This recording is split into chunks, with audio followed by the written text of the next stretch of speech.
আগামী 31শে মের মধ্যেই নতুন নিয়োগের বিজ্ঞপ্তি প্রকাশ করবে এই মর্মেই কিন্তু West Bengal board of secondary education একটি হলফনামায় সই করে এসেছে। আর সেই মতো কিন্তু স্কুল সার্ভিস কমিশন নিয়োগের বিজ্ঞপ্তি প্রকাশ করতে বদ্ধপরিকর।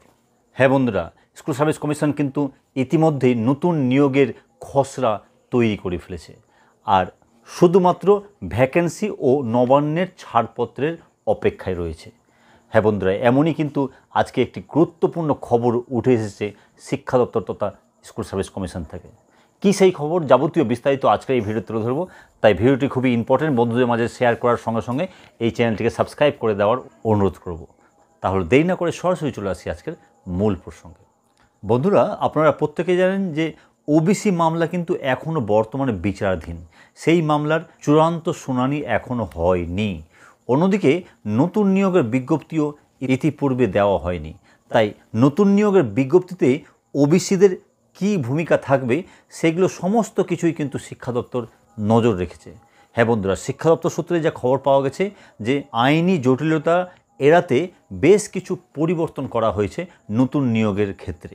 হ্যাঁ বন্ধুরা, সেটা ওবিসি হোক বা বয়সের ছাড়পত্র হোক বা অন্যান্য কিছু হোক, কী কী পরিবর্তন করা হয়েছে ডিটেলসে এখনও জানা যায়নি। তবে একটি যে পরিবর্তন করা হয়েছে সেটা কিন্তু শিক্ষা দপ্তর সূত্রে জানা গেছে। অন্যদিকে রাজ্যের বিভিন্ন বিদ্যালয়ে ক্যাটাগরি ওয়াইজ ভ্যাকেন্সি বা সাবজেক্ট ওয়াইজ ভ্যাকেন্সি কালেক্টের কাজ কিন্তু সমস্ত জেলার ডিআইদের, আর সেই ডিআইদের মাধ্যমে ভ্যাকেন্সি কালেক্ট করে শিক্ষা দপ্তরের মাধ্যমে পৌঁছায় স্কুল সার্ভিস কমিশনের কাছে। তবে সেই ভ্যাকেন্সি কিন্তু এখনও স্কুল সার্ভিস কমিশনের হাতে পৌঁছায়নি।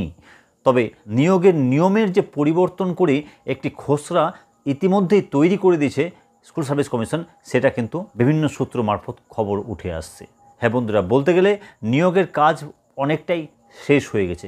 শুধুমাত্র ভ্যাকেন্সি ও নবান্নের চূড়ান্ত সম্মতি পেলেই কিন্তু স্কুল সার্ভিস কমিশন তাদের নিজস্ব ওয়েবসাইটে নোটিফিকেশান প্রকাশ করে দেবে, আর তা 31 মের আগেই প্রকাশ হয়ে যাবে, এমনটাই কিন্তু সূত্র মারফত জানা যাচ্ছে। তো দেখা যাক কবে সেই নোটিফিকেশান আসছে। অন্যদিকে 15ই মে কিন্তু বঞ্চিত চাকরিহারাদের নবান্ন অভিযান রয়েছে। এই সম্পর্কে আরও ডিটেলসে পরবর্তী ক্ষেত্রে আমরা ভিডিও নিয়ে আসবো। ততক্ষণের জন্য সকলে ভালো থাকুন ও সুস্থ থাকুন। ধন্যবাদ।